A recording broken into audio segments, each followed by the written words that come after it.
Bueno, ahora vamos a ver el preámbulo en la Constitución nuestra, básicamente de qué se trata el preámbulo y el valor que tiene desde el punto de vista normativo, si es obligatorio, si forma parte de la Constitución o no, porque hay dos posturas. La idea entonces es una cosa más bien sencilla y rápida, que no nos complique demasiado la vida a este punto. El preámbulo entonces es una expresión de decisiones políticas fundamentales. El constituyente, cuando se propone entonces ya redactar esta norma fundamental que es la Constitución, tiene como una especie de programa general, digamos como el arquitecto cuando nos disponemos a hacer una casa, y más si se trata de una casa importante, necesitamos un plano. Bueno, el preámbulo es una especie de plano que tiene el constituyente, en donde se contienen como esos esbozos, por lo menos los esbozos generales, la estructura general de lo que va a ser.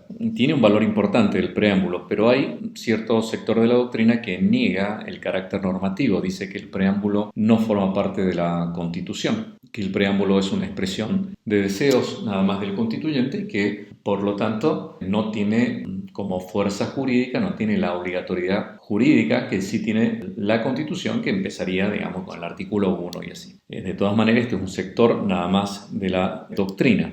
Nuestra Constitución, entonces, en su preámbulo, contiene esas directrices esenciales de lo que es el Estado argentino. Básicamente hay algunos, se puede sintetizar entonces algunos puntos, como que en el pueblo radica el poder constituyente, entonces no es que esa soberanía venga de Dios directamente a alguien en concreto, la soberanía se entiende de que está en el pueblo, y el pueblo, quien es el verdadero titular del poder constituyente, a través de esos representantes, de los constituyentes que va a elegir, es en el fondo quien termina redactando la Constitución. Entonces lo hace el constituyente, pero en representación del pueblo, que es el que realmente ostenta ese poder.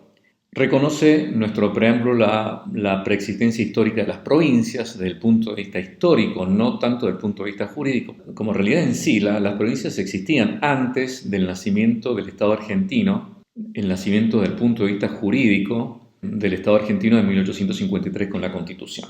Ese poder constituyente es ejercido de manera consensuada porque es también producto de antecedentes, de esos pactos preexistentes, no es que fue algo impuesto como de golpe en ese momento, sino que ya venía una preparación en esas provincias que eran preexistentes, había un consenso mínimo de lo que debía ser entonces nuestra Constitución y finalmente el preámbulo enuncia esos fines que son por todos conocidos: constituir la Unión Nacional, afianzar la justicia, consolidar la paz interior, proveer a la defensa común, promover el bienestar general, asegurar los beneficios de la libertad. Bueno, todos esos fines deben ser tenidos en cuenta también en lo que se refiere a la interpretación e integración del resto de la Constitución y de ahí de cualquier normativa. La Constitución como norma suprema, entonces está por encima de toda otra norma, pero estos principios, estos lineamientos deben ser tenidos después en la interpretación del resto del ordenamiento jurídico argentino, de manera que si hubiera alguna disposición, alguna norma positiva que pudiera afectar estos lineamientos, estos fines que propone el preámbulo, esas normas podrían ser consideradas inconstitucionales. Entonces, en cuanto al valor jurídico, nuestra Constitución,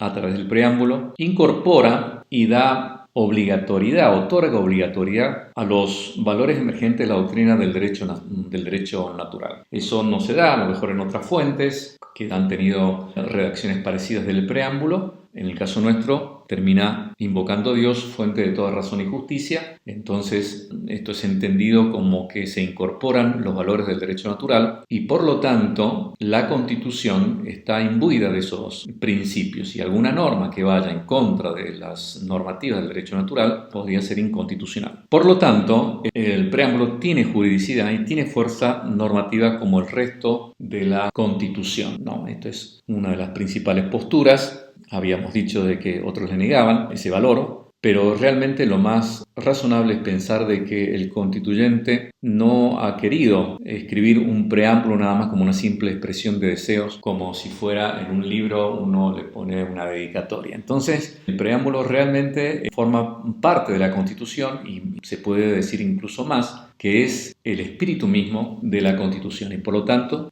goza de plena juridicidad, de plena obligatoriedad jurídica.